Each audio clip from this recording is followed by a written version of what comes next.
Hello and welcome everyone to our fifth webinar in this Perennial Groundcovers series webinar. Today we're going to be talking about quantifying and valorizing ecosystem service benefits for perennial groundcover systems. I'm really excited today for our group of speakers. I think we have four speeches lined up that hopefully will talk about some of the variation that we're seeing and some of the opportunities we have to hopefully continue to be productive and increase some of our environmental well-being associated with crop production. So excited to get started today. Like always, we do have three poll questions, so if you'd be so kind as to answer those poll questions, we really do appreciate it. And with that, I'm going to get out of the way and hand it over to Marshall. Marshall McDaniel is a professor over in the agronomy department who focuses a lot on nitrogen and nitrous oxide emissions. But today he's really going to focus on the competition aspect of perennial ground covers we've talked about, really related to some of the nitrogen and moisture dynamics we've seen in the soil and how that might help us manage for environmental well-being, but maybe some crop production well-being as well. So with that, thanks for joining us, Marshall. Thanks, Dan. Thanks for the invite. And yeah, it's very exciting to be here to present with my other co-presenters. Like Dan said, we've got an awesome lineup. I'm going to talk for my 10 minutes or so about one of the longest term perennial ground cover experiments near Boone, in between Ames and Boone, Iowa.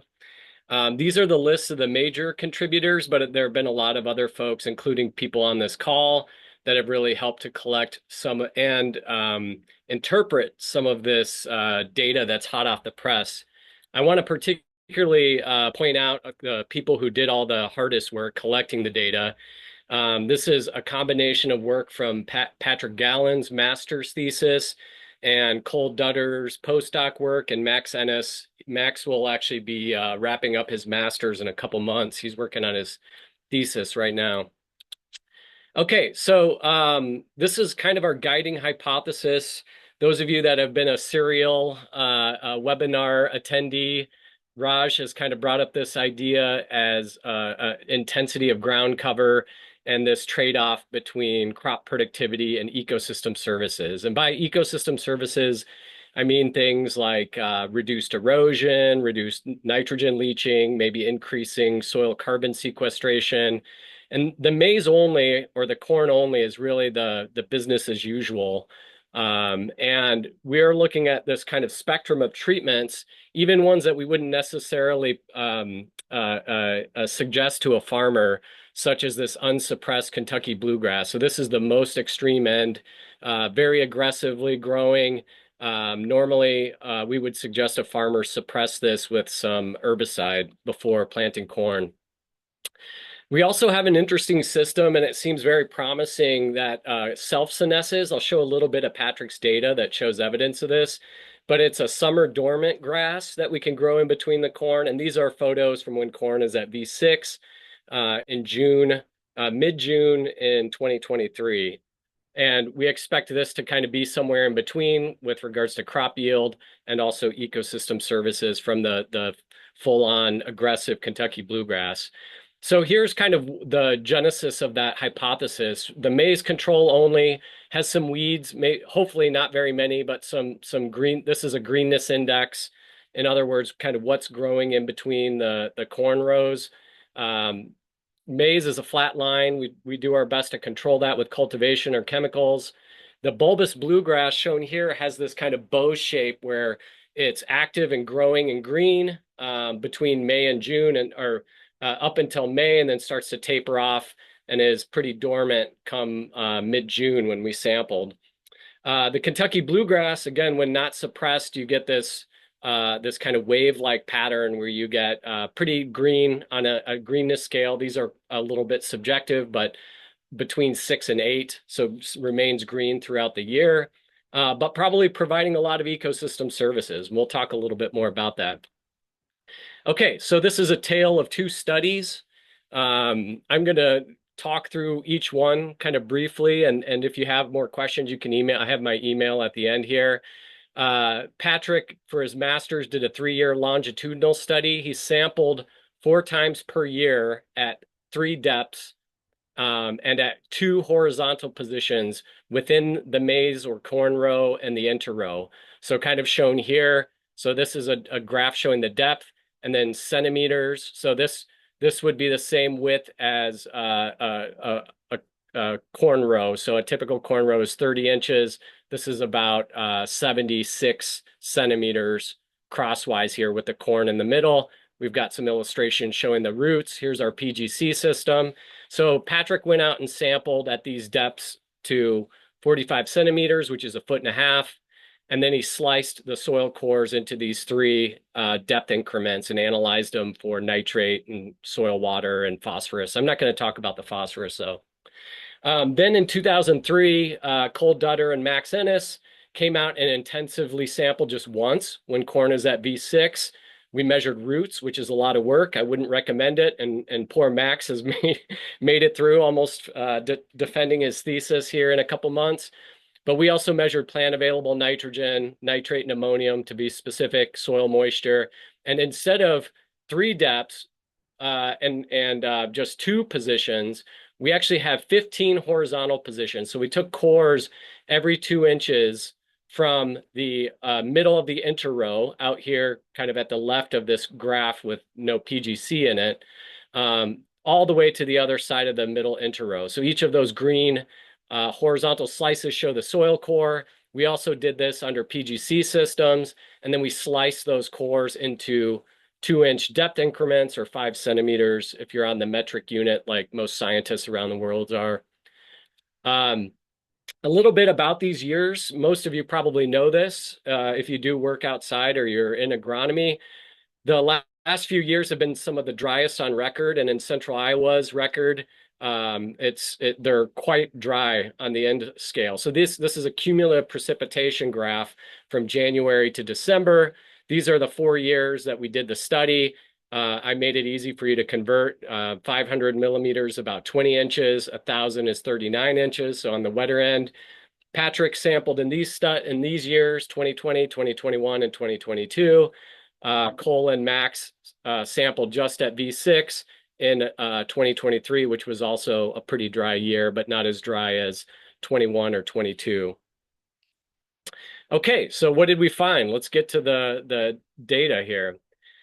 We found that PGCs affect soil water and plant nitrogen stocks down to 1.5 feet.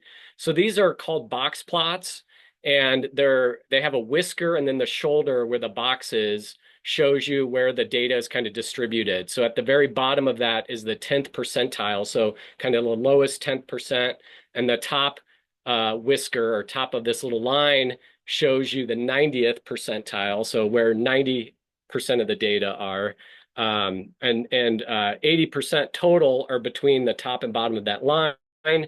There's about, because there are 4 plots and 4 to 5 measurements, there's 16 to 20 data points within each of these boxes, so don't let the box deceive you.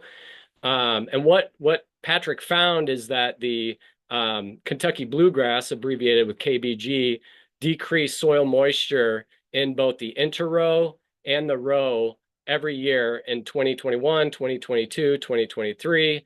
The bulbous bluegrass, the Poa bulbosa in the yellow box, the middle box here, didn't decrease, and even 1 year in the interrow increased soil moisture. This year right here that I'm highlighting, and in the interrow.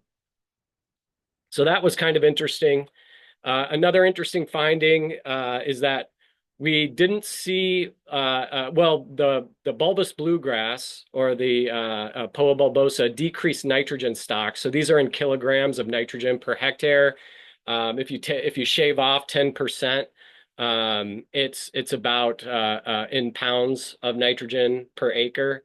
So it's a close approximation, but we found that the bulbous bluegrass actually did a pretty good job, and maybe in 2021 soaking up residual or nitrate in the soil throughout the year. And we'll look at when corn was at V6 too. Speaking of that, digging in a little bit deeper, Max went out there and dug up roots under all 3 of these systems, the maize only, the self-senescing bulbous bluegrass and Kentucky bluegrass. This is what the roots look like. So this is our root distribution. And blue means this dark blue is 0 up to 4 grams per 2-inch segment of the core that we collected. And you can see a lot of the roots are distributed under the the perennial ground cover and kind of both perennial ground cover systems. There's some corn roots in each of these. If we look at total roots, the corn roots were slightly lower in both PGC systems. And I'm not going to go into detail on how we were able to isolate corn versus PGC roots. We use stable isotopes, but I can answer those questions offline.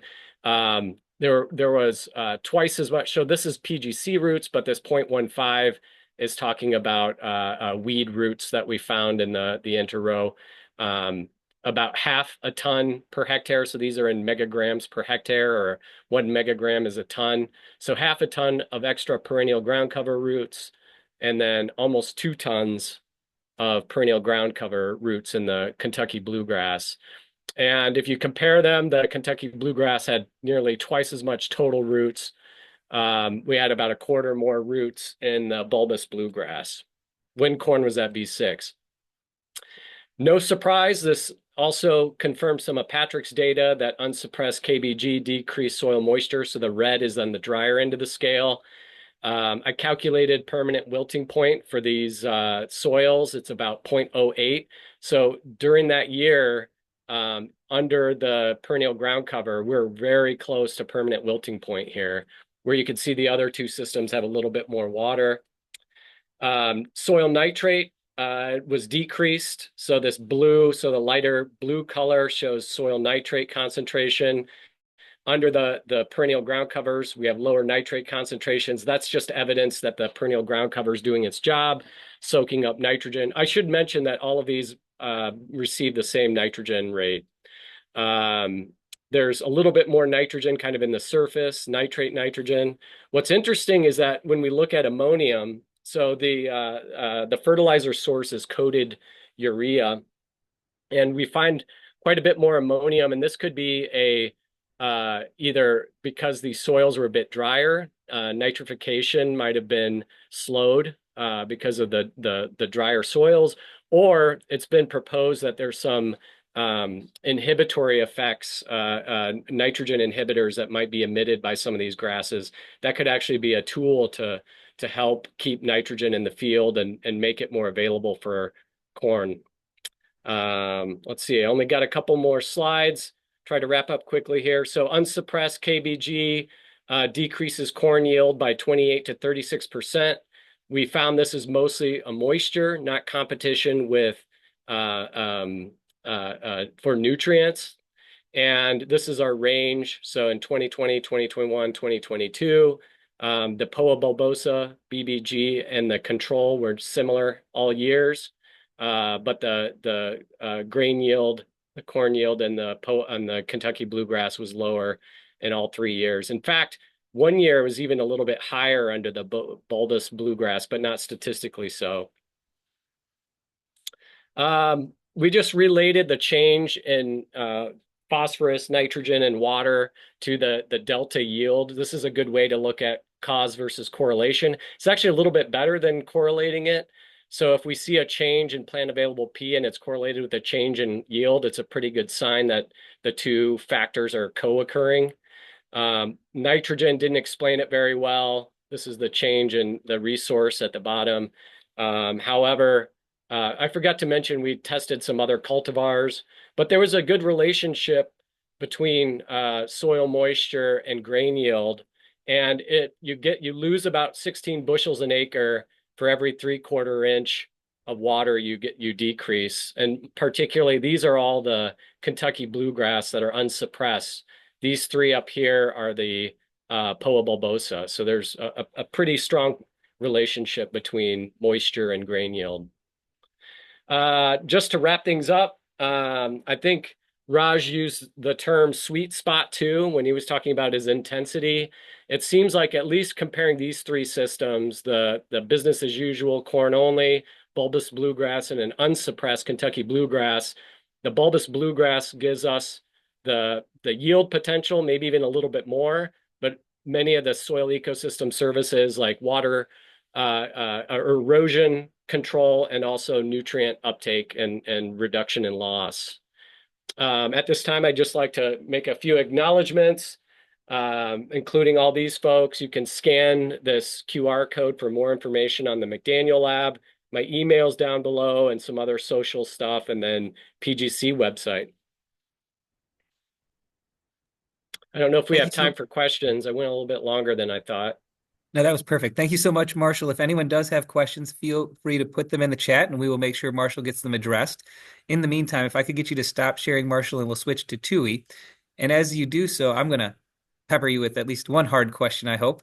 As you think about that sweet spot and water use being so important, first of all, could you comment anything if we achieved successful suppression of Kentucky bluegrass, how would that impact its water dynamics? And then the harder question, I think, as you look for that sweet spot of maybe using a little water to get planting earlier in the spring and minimizing sort of water use to make sure it's there for corn and getting a mulching effect for crops. Do you have any suggestions or how dense ground cover needs to be? Thoughts on that we should think about moving forward? Oh yeah, those are two great questions. I don't want to take up too much of Tui's time, but yeah, we there are other folks in the team that are looking at, suppression timing. I know Ken Moore's group, CYNDI and others have looked at that. I think suppressing the KBG would uh, alleviate somewhat that moisture problem that we saw with those 3 dry years at Dr. Fay's long-term site.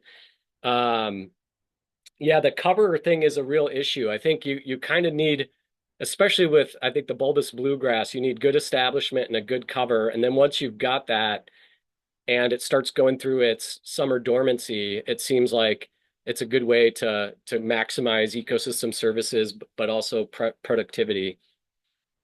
Perfect. Thank you so much, Marshall. Tui, I see your slides perfectly. So Tui is a PhD student, hopefully soon to graduate at Iowa State University, and has been working on both measuring and modeling erosion from some of the perennial ground cover treatments. And I'm excited to see some of his results. So with that, the floor is yours, Tui. Thank you very much, Dr. Anderson. And it's a hard job presenting after Dr. McDaniel. I think he's done a great job there. So today I'll just be talking about the erosion control potential that we've seen in the perennial ground cover system. I'll majorly be focusing on what we found out on the field. I'm not touching on the model aspect of the work.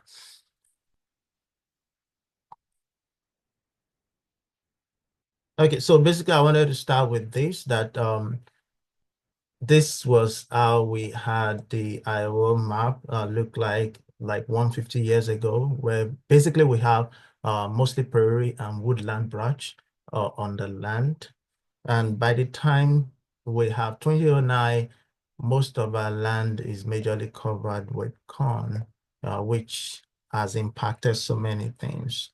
It's just like we transitioning from here where we have just prairie to now having most of our land covered with corn. And the challenge with this is that we have in between the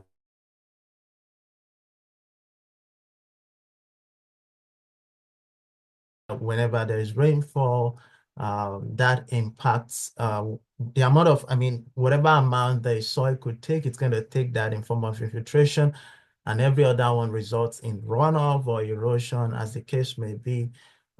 So that was kind of a good transition. And basically what we're trying to do is having grasses in between the row of corn, which is what we've been hearing about all through the week, where this does not require termination, just like what cover crop would typically require. Then it's going to serve as a cover all year round. We expect that this would lower erosion and runoff. This is in form of ecosystem services that we're also talking about. So in order for us to understand the ecosystem services in this system, majorly the runoff and erosion aspect of it, what we did was to carry out a rainfall simulation experiment at first. We wanted to use that actually to inform the computer models that we're developing. But essentially what we had was have a couple of treatments, but the one that we've highlighted here is just 4 of those treatments, which is the perennial ground cover system. We had corn plus residue. We also had corn only, we had just grass, then we had grass and corn. And this was carried out at the Sorensen. That was where we had this experiment. And the process basically, oh, I skipped one. Okay, so the process basically, this is our rainfall meter right there. So we rained each of this plot with about 77 millimeter per hour of rainfall. And we rain them until it reached saturation and there's runoff. So when there's runoff, then we start collecting the runoff for 30 minutes. So we collect 30 minutes of runoff. We weigh that, then we send samples to the lab. We do two things majorly. We're able to measure the amount of runoff. At the same time, we're able to extract out the amount of sediments that we have from the samples. So from our result, let me switch this here. From our results of the first thing we were able to get from that was that the time to run off for each of these, we have the corn only, the corn residue, the grass, and the PGC. The time to run off, the first thing we noticed was that it just took about 30 minutes before we were able to get runoff on the corn only plot. The corn residue maybe a little bit above 30, that's on the average, while the PGC is more than we spent more than an hour before we could even get runoff from each of this plot. And we could see how close the PGC was actually to the grass in terms of how much it took time before we could generate runoff.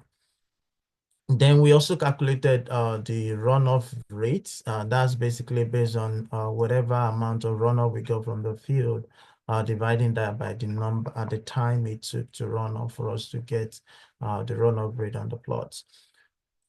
And as we can see from this, that the corn only plot, I mean, was really, I mean, not really high, but maybe high in terms of what we got from that. That's about 40 millimeter per hour compared to what we got from the PGC, where it was just a little bit above 10 millimeter per hour. And from that, I mean, we just did an estimate of what's the relative percentage between both, and we could basically say that PGC reduced close to 60% of runoff compared to the conventional corn, that's the corn only. Then we also did the sediment, just like I said, that we sent a sample to the lab to get out the total suspended solid. We also did volatile suspended solid and also the fixed solid from that. And after that, this was what we also found out that the amount of sediment that we got from PGC compared to corn only was close to like just about 90% difference. Although we could see that the corn only and the corn residue were a little bit similar, but maybe that's not typical. But PGC is very much closer to what we got with the grass as well. Then we also did an erosion pad experiment this 2024 summer, where we placed erosion pads on some of the plots. But this is just for sediment deposition, just measuring sediment deposition on each of the treatments. We didn't only test this on a site, we tested them on a couple of sites with other grass combination, actually, Barbosa and other things, but I've not really touched on those here. I've only mentioned one of those. So this was all we found out for one of the sites. There are data on other sites, but I'm more than happy to talk about that if there are questions on what we found out on it. But this was just basically what we found out here, that I'm just going to start with the dates basically. So we picked up the erosion pads on this specific dates. The way it works is that you place erosion pads on the plots and you pick them up after every 2 inches of rainfall. This is based on what we also have in the literature as well. The first thing we noticed was that as we continue to progress along the line of dates, we could see that the amount of sediment was also reducing. And that's basically based on, I mean, there's corn canopy and all. So that also impacts the amount of sediment that we're able to get on the erosion pads. And from there, this is bare land, this is corn only. We could see that, I mean, typically close to corn plus residue, but at least we can see the difference This is the PGC with the bluegrass, also really low, but grass, we could barely see any sediment as much as that is concerned. And that's just basically what we found from my experiment, that PGC is really doing great when it comes to lowering sediment and also reducing runoff based on what we found so far. And that would be all that I'll be presenting today. I'm more than happy to take any question if anyone has that. Thank you. And of course, an appreciation to everyone who has probably contributed to this work, because this is a field work that also requires a lot of effort. Thank you so much. Perfect. And thank you for that wonderful presentation, Tui. As you stop sharing and we switch screens to Philip, I do have one question for you. And I thought that last graph of your erosion pad data on the end was spectacular, as you showed the sort of the difference in season. Could you comment at all on sort of the amount of erosion you saw with each season, and how PGC was maybe more protective in, in earlier or late growing seasons than maybe when it was peak corn production time? Oh, so from what we can see there, it still follows the same trend, because as soon as, so the way it works is that as soon as maybe in the early stage where corn was just planted, maybe when the corn are still maybe typically about V4 to V6, they also could not, I mean, they would not be able to provide any coverage as much as possible. But as we see progression, because there is canopy, that kind of shield the rainfall from impacting even the grass. But in a way, the grass kind of still provides some cover in the early stage.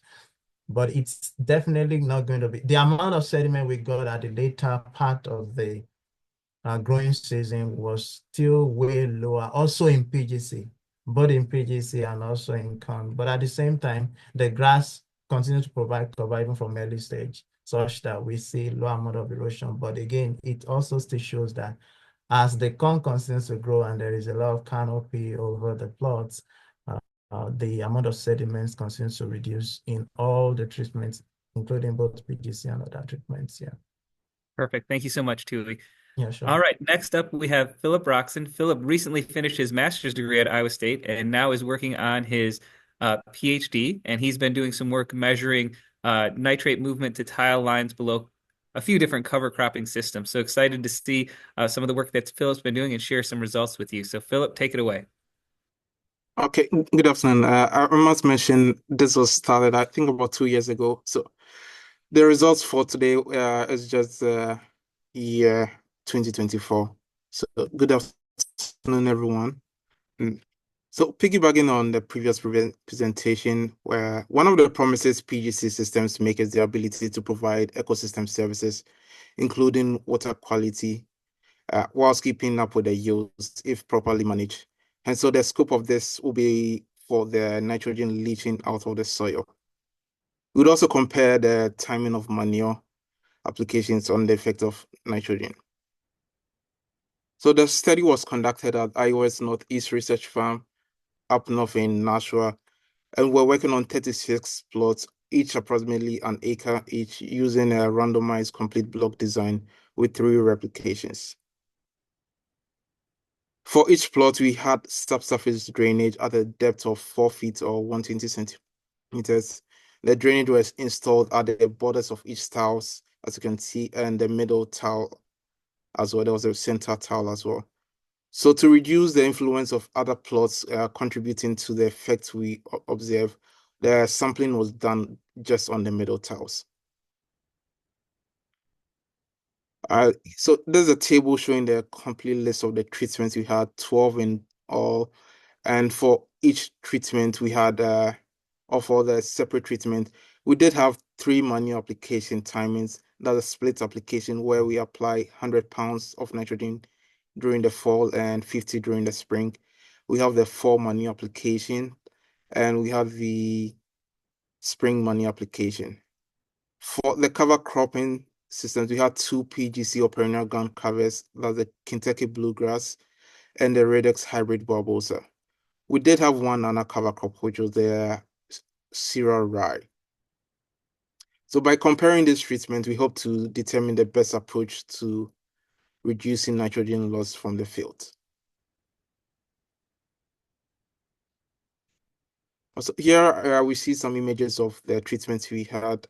So this shows the Kentucky bluegrass in continuous corn. This is the early seeded cereal rye, which we planted the cereal rye before the corn was harvested. I think late August. And this is the corn rotation treatment with cereal rye planted after harvesting. We do have the corn rotation in RHB or Redox hybrid Barbosa. And one key observation I want us to note is the Kentucky bluegrass treatment, which we tried suppressing in 2022 and hasn't fully recovered.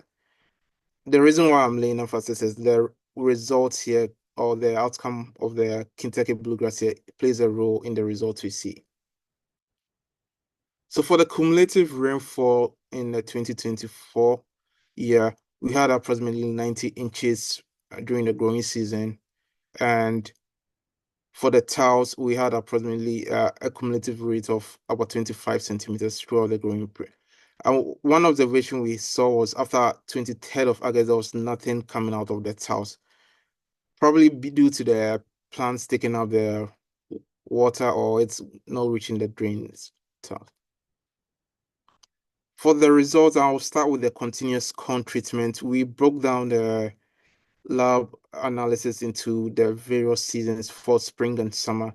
As we expect to see more nitrates coming out of the tiles during the spring compared to the summer.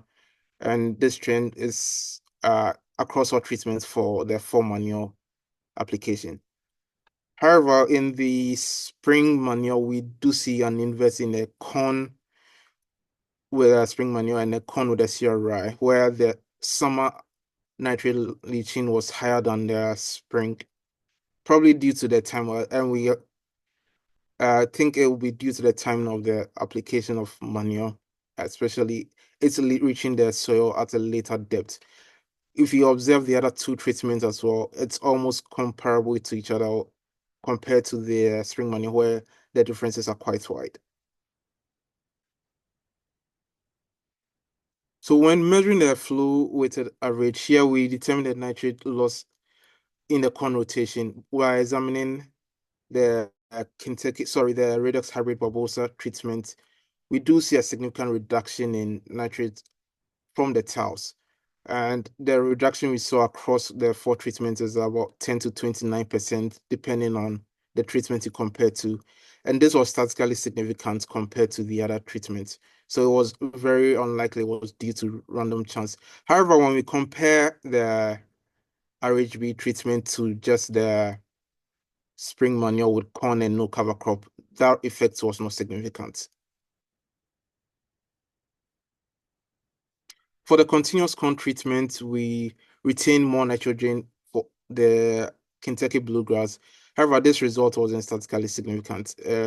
Probably there may be other factors, but here's why I try to emphasize the coverage on the plot. So this is an image showing the coverage after we tried suppressing it. You could barely see the grass that or the cover crop that was planted. So the plan is to replant it during the spring, so at least we could have some meaningful comparison across the treatments. One unexpected finding we saw was the increase in nitrogen losses compared to the other treatments. We anticipated something similar to the previous season from 2021 to 2023. However, this year's treatment was quite high. So in the 2023 season, the precipitation was roughly 17 centimeters in total. And when the rains came, we felt the nitrogen moved the nitrogen throughout the soil profile beyond the rooting zone of the corn and the cover crop. However, this remained in the soil without getting out of the tile.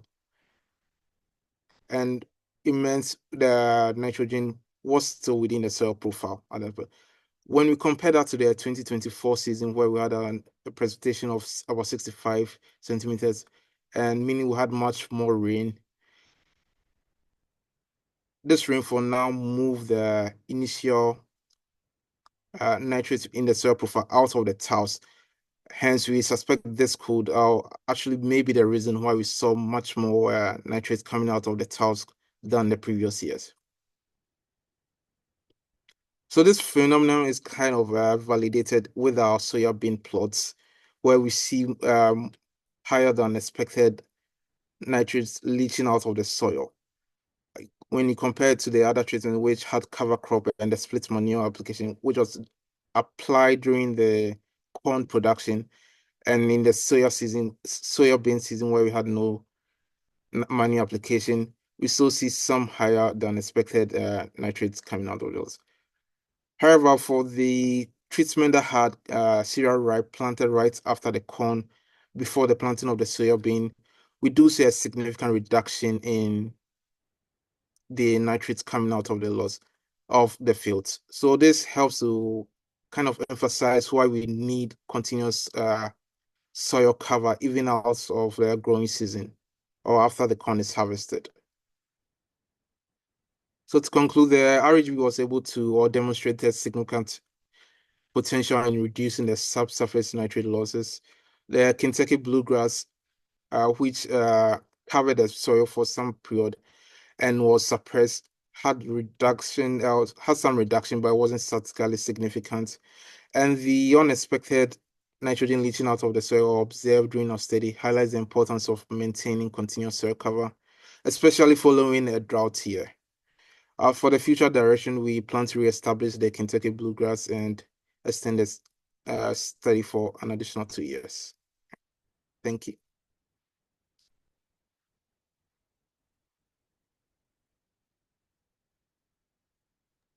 Thank you so much, Philip, for that presentation. One thing I wanted to point out that maybe wasn't quickly evident on your slides is you had a great fall comparison and a spring comparison of when we put that fertility on.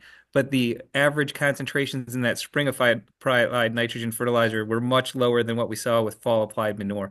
So I think there's lots of great take homes for there and great messages, and to continue to see some of those environmental outcomes and nitrogen movement is critical, especially as we get to think about how it complements some of the work that MARSHAL showed.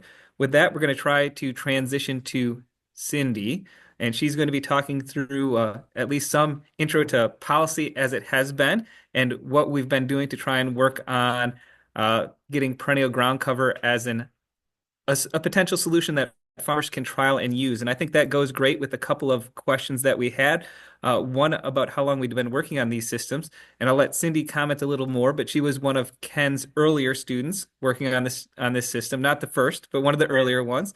And then the follow-up question on that is where we go from here. So as CYNDI finishes up, we'll try and prompt her on maybe her thoughts on where we go from here. And I tried to share at least a couple of mine, but those are really great questions, Paul. So with that, CYNDI, please take it away and talk about how perennial ground covers hopefully are going to fit in some of the U.S. agricultural policy moving forward.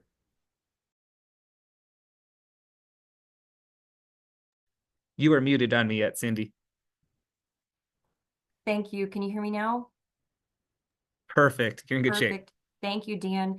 So I appreciated how you put this into context for longevity. And as you mentioned, Ken Moore started working on this with Roger Hintz, I believe in the early 2000s, and I came along in about 2012. So I've been working on this for, I can't believe this, but it's been about 12 years. And from the beginning, I come from a background in policy, and I've always thought of how we fit perennial ground cover into U.S. agriculture policy. And I know we've got a lot of questions, especially with the Farm Bill reauthorization process and what a new Farm Bill might look like.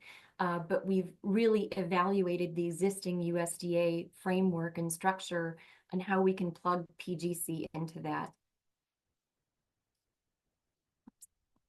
So with that, I just want to touch on what the Farm Bill is, and many of the folks on this call are familiar with it. It's the primary ag and food policy vehicle of the federal government, and it's renewed and revised every 5 years through what's called a reauthorization process. Oftentimes we see a delay and an extension on that Farm Bill, so oftentimes they might go 6, maybe even now 7 years before they are reauthorized and a new Farm Bill becomes law. What's in the Farm Bill? There's 12 titles that deal with all different types of aspects of the ag economy and of farming. And the 3 in particular that we're interested in for perennial ground cover is the first title on commodities, and that deals with the annual cash crop that we're growing in between those PGC rows, it really is our economic driver on farm. Conservation, so those are all the wonderful benefits that MARSHAL and TUI and PHILLIP encapsulated today, and many of the other benefits that our previous speakers spoke about. And then also crop insurance, which is a critical risk mitigation effort on the lion's share of acres across the United States. This is a really nice example, I think, to put into perspective the slice of the pie that those three titles receive. This is a very, very recent outlay in Farm Bill spending according to the most recent Farm Bill. So what that would look like if current legislation was existed, if those current programs were extended from 2024 to 2034, so a 10-year snapshot. And you see about 4% of total Farm Bill funding going to conservation, 4% going to commodities, and about 8% going to crop insurance. USDA offices deliver Farm Bill programs, and many of us who are farmers in the farming community rely on those service centers for program access, and they are really dedicated and critical points of dissemination for information and for our financial lifeline, especially with those programs to mitigate risk. There's about 20,000 staff in 3,000 offices in all 50 states. And there's many county offices that especially relay these farm service programs, natural resource conservation programs. And then, of course, in the risk management agency, you've got 13 approved insurance providers throughout the United States to deliver that Federal Crop Insurance Corporation crop insurance program. So within that infrastructure and then within those service centers, what are we really looking at for integrating? How do we integrate PGC into that? So PGC compatible crops, annual cash crops, are already recognized commodities. So as a farmer, I can walk in and certify my spring planting, let's say with corn or soybean in the upper Midwest. Those commodity support is tied to historical base acres for program crops. So it's what I've established on my farm within those Farm Bill acres with what I've historically planted. And oftentimes, if funding allows, you can update your yield for those crops, especially if yields have improved over the years. We want to increase what's called your actual production history, or your APH, on those base acres. The yield not only impacts your revenue today, but it also impacts then your future safety net with this updated APH, with your updated farm yield. And that's where PGC and commodity support are very similar. They're both yield driven, and we want to make sure that farmers can achieve yield potential with their revenue today and their future safety net. Secondarily, in the second title, we've got conservation programs, and Perennial Groundcover, I think, is really, it's one of its biggest assets is that it can, or benefits, is that it can merge land set aside level benefits, conservation benefits, onto our working crop lands. Some of the data shows that Perennial Groundcover can deliver the CRP level benefits, so Conservation Reserve Program benefits, with a standing perennial grass. PGC can be integrated into either the NRCS Environmental Quality Incentives Program as sort of a step one base program, targets shorter term specific issues, and then the Conservation Stewardship Program. It's a longer term whole farm program that builds on existing conservation efforts. Together, they affect about 90 million acres. So our goal is to develop a conservation practice standard or enhancement specifically for perennial ground cover. It's also an asset to making CSP applications competitive. Many of the farmers that have been enrolled in the program for a longer period of time no longer qualify for the program because they don't have new conservation practices to make their application competitive. So this is one of the ways in which those conservation efforts could be continued on existing operations. And lastly, crop insurance. It's really critical, especially our row crops. Some of those are covered at 80 to 90% of total land acres. This is supplementary to some of the commodity support program. What we've seen with annual covers is that in the 2018 Farm Bill, annual cover crops were adopted as a good farming practice. And agricultural experts that are approved by RMA really helped for that to happen. And so that's something that we're working with Perennial Groundcover also. We want to move Perennial Groundcover toward a good farming practice for crop insurance. And lastly, there's a production tax credit, 45Z. There's a lot of questions about this, but it was a 3-year tax credit program whereby there would be an incentive, a tax credit for lower carbon intensity fuel, biofuels feedstock. We don't know exactly how much of that would be offered to farmers from the biofuel production facility. But if in fact that program gets off the ground and running, we expect for there to be some benefit for farmers. And perennial ground cover is certainly a way we think that you can produce a lower carbon intensity feedstock with allowing for more of the stover to be harvested from continuous corn acres. Thank you. And are there any questions? Thank you so much for that presentation, Cindy. Definitely appreciate it. And I'm going to get you to answer what I think was the hard question. And Paul asked, it's a great one. Where do we go from here, both in terms of maybe policy, readiness for us to trial this on farms and why we're not ready to plant whole fields yet, maybe? And then what are the critical questions we have to answer? So those are great questions and important questions. So one of the things that we're working on year by year and trial by trial, and I appreciated Dan's point that field trials are really critical.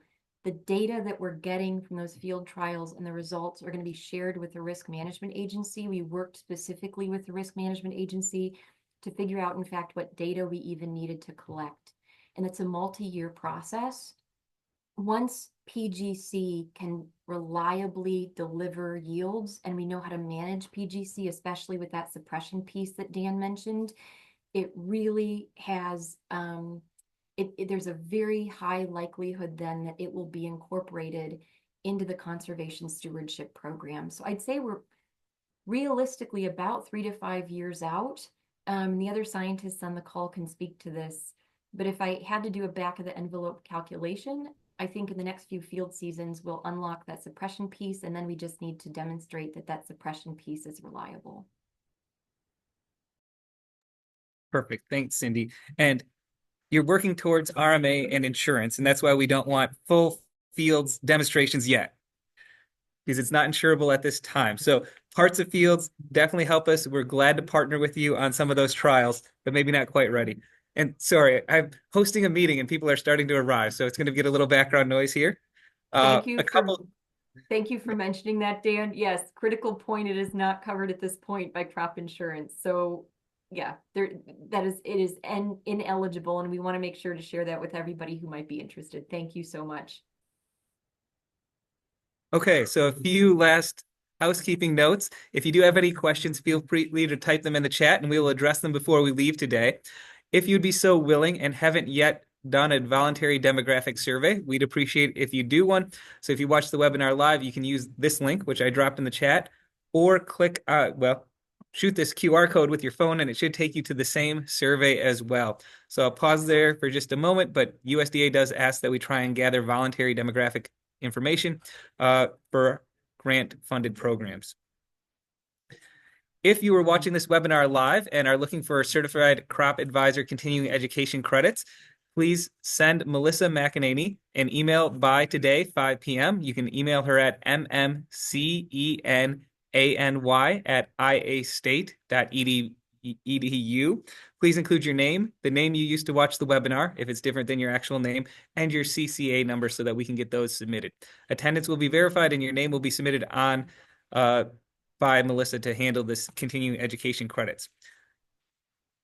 Tomorrow at noon, Iowa Learning Farm does their Lunch and Learn, and they're going to have Aaron Day from the University of Nebraska-Lincoln, who is also an ISU alum. He was over here at the same time I was finishing up my PhD, and he gives a great presentation on compaction. So I'm excited to hear from ruts to roots from him tomorrow on strategies to protect and rebuild compacted soils. So if you're in Iowa and we get that 8 inches of snow they're predicting, if you can take a break from shoveling and catch that, it should be a really nice presentation. All our webinars from this RegenPGC video series are archived on the RegenPGC YouTube channel. You can see the link there, and you can find field notes and presentations on our regenpgc.org webinar page. So if you have questions or want more information, you can always find them there. Otherwise, now that when I click stop share, perfect. Hopefully we didn't get any more questions. Okay, we're still good. So with that, I think we're about done for today, but I'm going to give Cindy the chance to put in the last word for PGC. And I do want to say thank you to all of you for joining us throughout this series. And hopefully we'll be in touch in the near future with some upcoming opportunities this summer to see a site with perennial ground cover. Dan, oh my gosh, the pressure. Thank you for all of your leadership with this. And I truly believe that this has great potential, and we've got a great team to really see this through. So I feel like we're close. I think that's a great message to end on. We're close. We're definitely making progress. So thanks, Cindy. Thanks, Marshall, Tui, and Philip for joining us today. And thanks to everyone else for tuning in to listen. It was great to see you.